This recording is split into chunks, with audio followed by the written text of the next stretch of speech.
Assalamualaikum guys, this is Dr. Fatma and this video is about the things that you need to know before starting your house job. तो सबसे पहले हम आते हैं कि house job होती क्या है। हाउस जॉब बेसिकली आपके MBBS के बाद 1 ईयर प्रैक्टिकल एक्सपीरियंस को हम हाउस जॉब कहते हैं, ठीक है।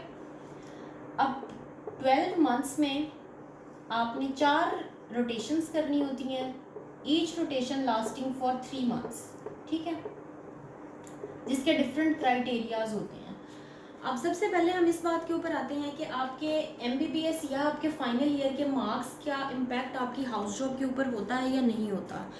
तो ये बात जो है ना बहुत इम्पॉर्टेंट है, जो कि बच्चों को MBBS में ही पता होनी चाहिए। बट अनफॉर्चुनेटली हमने सीनियर से यही सुना होता है कि MBBS में मार्क्स मैटर नहीं करते, you just have to pass and all. लेकिन एक्चुअल हकीकत यही है कि आपको मार्क्स चाहिए होते हैं। अब जिस तरह से आजकल जो बहुत ही कॉम्पिटिटिव दौर है, कंपटीशन हर जगह पे हो रहा होता है, तो आपको मार्क्स हर जगह पे चाहिए होते हैं। So let's come to the point कि ओवरऑल तो जो हमें MBBS में मार्क्स चाहिए जिसने हमारा लाइफ में आगे हर जगह पे मेरिट बनाना है, ठीक है। लेकिन हाउस जॉब के लिए फाइनल ईयर के मार्क्स जो हैं वो इम्पॉर्टेंट होते हैं। जिस तरह से आपका फाइनल ईयर का मेरिट बनेगा, आप अपनी क्लास में जिस नंबर पे भी आएंगे उसके अकॉर्डिंग वो इम्पैक्ट करेगा आपकी हाउस जॉब को। अगर आप हाउस जॉब बहुत ही कम्पिटिटिव रोटेशन से लेना चाहते हैं तो वो फिर ऑब्वियसली अगर आप बॉटम में हैं तो वो आपको नहीं मिलेंगी। सो फाइनल ईयर के पूरे MBBS के हाउस जॉब में मार्क्स नहीं होते, बट फाइनल ईयर के अंदर आपकी हाउस जॉब के ऊपर इम्पैक्ट होता है, ठीक है। अब रोटेशंस की बात करते हैं तो टोटल हमारे पास 4 रोटेशंस होती हैं, 3 मंथ्स की होती हैं, जिसमें से मेडिसिन और सर्जरी अलाइड ये 2 कंपलसरी होती हैं जो सब ने करनी होती हैं। और मेडिसिन की कोई भी अलाइड और सर्जरी की कोई भी अलाइड जो है वो आपने आपके मेरिट के ऊपर आपको दी जाती है। इसके ऊपर मेरी एक अलग से वीडियो है करियर काउंसलिंग वाली प्लेलिस्ट के अंदर, तो आप वहाँ से देख सकते हैं कि कौन सी रोटेशन आपको चूज़ करनी चाहिए। और हर बंदे का डिफरेंट एक्सपोयर होता है, हर बंदे की डिफरेंट प्रेफरेंस होती है, तो वो कौन सा एक्सपोयर गेन करना चाह रहा है, उसके नेक्स्ट गोल्स क्या हैं, तो ये सारी चीज़ें जो है ना वो इम्पैक्ट करती हैं आपकी रोटेशन के ऊपर। सो अब आते हैं कि आपकी ग्रेजुएशन कॉलेज या ग्रेजुएशन यूनिवर्सिटी कौन सी है। अगर तो आप हैं पाकिस्तान से ही गवर्नमेंट ग्रेजुएट हैं, ठीक है, फिर तो आपके पास ऑप्शंस पाकिस्तान में आपके अपने पेरेंट इंस्टीट्यूट के भी हैं। और अगर आप कहीं पे नॉन पेरेंट में इंस्टीट्यूट में भी जाके करना चाहते हैं, आप किसी और सिटी से हैं वहाँ पे जाना चाहते हैं, तो वो ऑप्शन भी आपके पास है। दूसरी चीज़, अगर आप कहीं प्राइवेट किसी मेडिकल कॉलेज से पढ़े हुए हैं तो भी आप प्राइवेट भी अपनी हाउस जॉब जहाँ से आपने अपनी डिग्री कंप्लीट की है जिस यूनिवर्सिटी से, वहीं पे आप अपनी हाउस जॉब कर सकते हैं। लेकिन अगर आप वहाँ पे नहीं करना चाहते हैं, वो रीज़न्स हम आगे डिस्कस करेंगे, ठीक है, तो आप गवर्नमेंट के किसी हॉस्पिटल से अगर करना चाहते हैं तो वहाँ पर भी आप हाउस जॉब कर सकते हैं। बट उसके लिए कुछ सीट्स होती हैं, हर हॉस्पिटल से अटैच्ड कुछ सीट्स होती हैं और पेड जो बेसिकली होती हैं। वैसे तो जो गवर्नमेंट ने हमें इंस्ट्रक्शंस दी हुई हैं वो तो यही है कि प्राइवेट ग्रेजुएट्स भी जितने भी हैं, बेशक वो कहीं पे भी हाउस जॉब कर रहे हैं, उनको आपने पे करना है। बट चूँकि पाकिस्तान में जो है सब हॉस्पिटल्स के पास इतनी फैसिलिटीज़ नहीं होती कि वो इतने सारे लोगों को अकोमोडेट कर सकें, तो वो बेसिकली क्या करते हैं कि कुछ कोटा रख देते हैं कि अच्छा हम लेट्स से 10 लोगों को देंगे या हम 15 लोगों को पेड देंगे और बाकी लोगों को हम अनपेड देंगे। फिर आते हैं हमारे पास FMGs, ठीक है। सो ये अनफॉर्चुनेटली जो है इनके साथ बहुत इस तरह से ख़राब होता है कि इनको पेड हाउस जॉब मिलना थोड़ा सा as compare to private graduates ज़्यादा मुश्किल हो जाता है, ठीक है। सो ये 3 कैटेगरीज हैं गवर्नमेंट वालों के लिए, और अपने पेरेंट में सबसे पहली प्रायोरिटी होती है, फिर प्राइवेट से, और फिर FMGs जो फॉरेन मेडिकल ग्रेजुएट्स रशिया या चाइना से जो पढ़ के आते हैं। सो नेक्स्ट अब हम बात करते हैं कि आपको हाउस जॉब करनी भी चाहिए या नहीं करनी चाहिए। तो देखें, अगर तो आप अपनी USMLE की जर्नी पे हैं, ठीक है, लेट्स से आप अपनी USMLE जर्नी पे हैं और आपके प्लान्स हैं, आपने स्टेप 1 कर लिया है या स्टेप 2 कर लिया है, तो ये एक इंडिविजुअल प्रेफरेंस है कि आप हाउस जॉब करना चाहते हैं या नहीं करना चाहते हैं। बट रिकमेंडेड यही है कि आप कुछ ना कुछ इजी हाउस जॉब ले लें, कोई ऐसी रोटेशन ले लें जिसके अंदर बहुत ज़्यादा काम नहीं हो, सिर्फ 8 to 2 आपने जाना हो, कोई इमरजेंसीज ना हो, कुछ नहीं हो, ठीक है, तो आप वो वाली रोटेशन पकड़ें, ठीक है।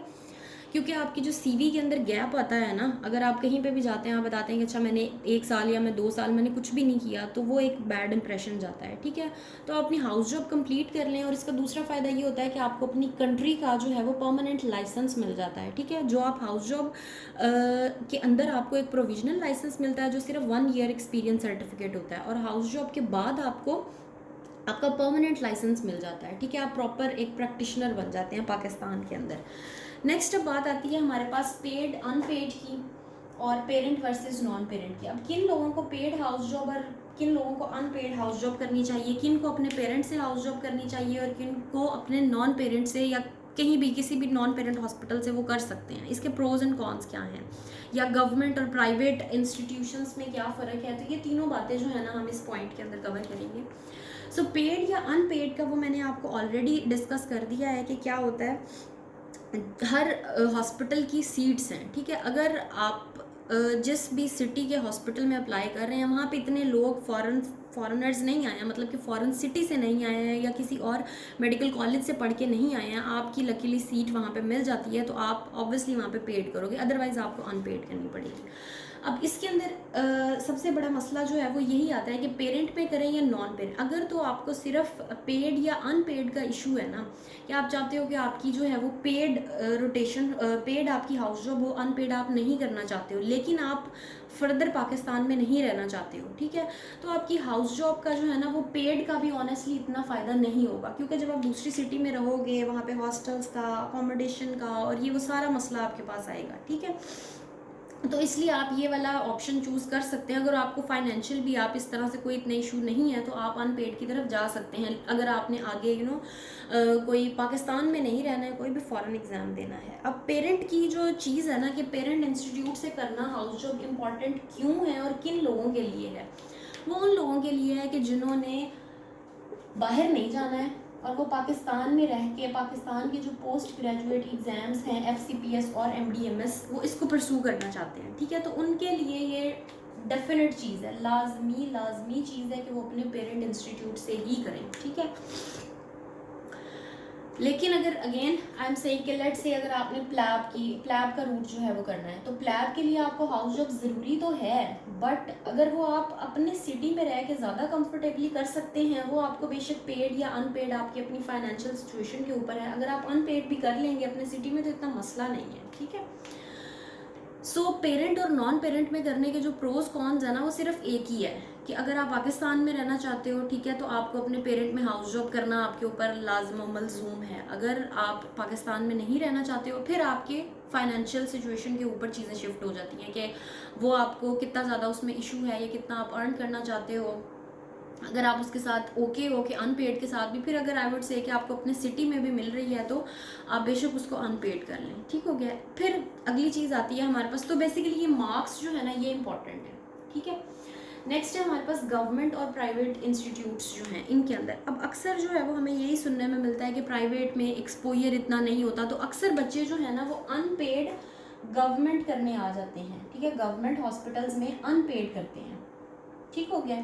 अब मार्क्स तो उनको वैसे भी नहीं मिलेंगे क्योंकि वो प्राइवेट ग्रेजुएट्स हैं, ठीक है, लेकिन वो सिर्फ एक्सपोजर के लिए अनपेड हाउस जॉब करने गवर्नमेंट इंस्टीट्यूट्स में आते हैं। तो मेरे ख्याल में ये इतनी अच्छी अप्रोच नहीं है, ठीक है, क्योंकि जो एक्सपोजर है ना वो सिर्फ आपकी 1 साल की हाउस जॉब का नहीं है, वो आपके थ्रू आउट जर्नी का है, आपका कंप्लीट डॉक्टर आपको 5 साल MBBS के बाद आपको प्रैक्टिकली वो चीज़ें नहीं आ रही होती, ठीक है, जो ज़रूरत होती है। इसी तरह से हाउस जॉब भी एक बस आपको इंट्रोड्यूस करवाना होता है सिस्टम से, दैट्स इट। इसके अलावा इसका कोई इतना रोल नहीं है कि अगर आपने हाउस जॉब किसी में किया तो आप बस उसी में ही कंसल्टेंसी आगे कर सकते हैं, इस तरह की कोई बात नहीं है। सो ये जो है ना अगर प्राइवेट ग्रेजुएट सिर्फ इसलिए आ रहे हैं कि हमने एक्सपोजर लेना है, ठीक है, तो फिर वो नहीं करें। हाँ, अगर वो अपनी सिटी में वापस आना चाहते हैं या वो किसी और एग्ज़ाम की प्रिपरेशन स्टार्ट करना चाहते हैं तो यू कैन कंसीडर कि आप आ जाएँ अपने सिटी में, वहाँ पे कोई गवर्नमेंट इंस्टीट्यूट है उसको अनपेड ज्वाइन कर लें। बट एक्सपोजर वाली जो एक चीज़ है ना उसको इतना ज़्यादा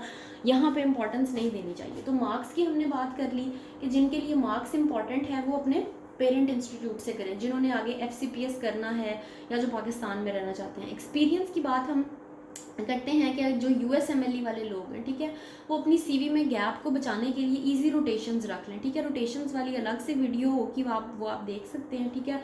एक्सपोजर की प्राइवेट और गवर्नमेंट से रिलेटेड है, तो वो भी मैंने बता दी कि एक्सपोजर के लिए नहीं, क्योंकि एक्सपोजर आपको पूरी लाइफ, थ्रू आउट लाइफ आप लेते हो, ठीक है, तो वो एक ये साल सिर्फ जज नहीं करता। सो इसके ऊपर अपना डिसीजन मत लें। फिर आते हैं हम कि वर्किंग आवर्स क्या होते हैं, स्टेशंस कौन कौन से हैं, स्टाइपेंड क्या मिलता है, टैक्स कितना होता है, ठीक है। तो वर्किंग आवर्स जो है ना वो पाकिस्तान के अंदर बहुत ही वर्किंग आवर्स जो हैं वो पाकिस्तान के अंदर बहुत ही हेक्टिक हैं, ठीक है। और अगेन ये आपकी रोटेशन के ऊपर डिपेंड करता है, ठीक है। फॉर एग्जांपल अगर आप रख रहे हैं पीरियड्स की रोटेशन रख रहे हैं, ठीक है, तो उसके अंदर आपके 30+ आवर्स की कॉल होगी, ठीक है। कॉल बेसिकली हम उसको कहते हैं कि जिसके अंदर आप ऑन कॉल होते हो, यानी कि आपको हॉस्पिटल में ही इतने टाइम के लिए रहना होता है, और वो आपके मतलब ओवरऑल जो आपका पूरा बैच होता है, जितने भी लोग लेट्स से पीरियड्स में रोटेशन कर रहे हैं, हर दिन एक एक बैच की कॉल लगेगी और वो डिफरेंट स्टेशंस में डिस्ट्रीब्यूट होंगे, ठीक है। अब स्टेशंस कौन कौन से होते हैं, स्टेशंस होते हैं जी, एक तो हमारे पास वार्ड है, जिन रोटेशंस में वार्ड होते हैं, जैसे एनेस्थीसिया में कोई ऐसा वार्ड नहीं होता, ठीक है। तो जिनमें वार्ड होते हैं वहाँ पे OPD जहाँ पे होती है वो भी एज सच एनेस्थीसिया में जैसे नहीं होती है। एनेस्थीसिया में सिर्फ OT होता है, ऑपरेशन थिएटर में आपने जाना होता है, और एज सच कुछ भी नहीं होता, ना कोई राउंड होता है, ना कोई OPD होती है, ना कोई वार्ड होता है, ठीक है। इमरजेंसीज 2 होती हैं। सो ये सारे जो है ना ये आपके स्टेशंस होते हैं। तो नेक्स्ट अब बात आती है हम स्टाइपेंड के ऊपर। आपका स्टाइपेंड जो है वो होता है 67,000, ठीक है।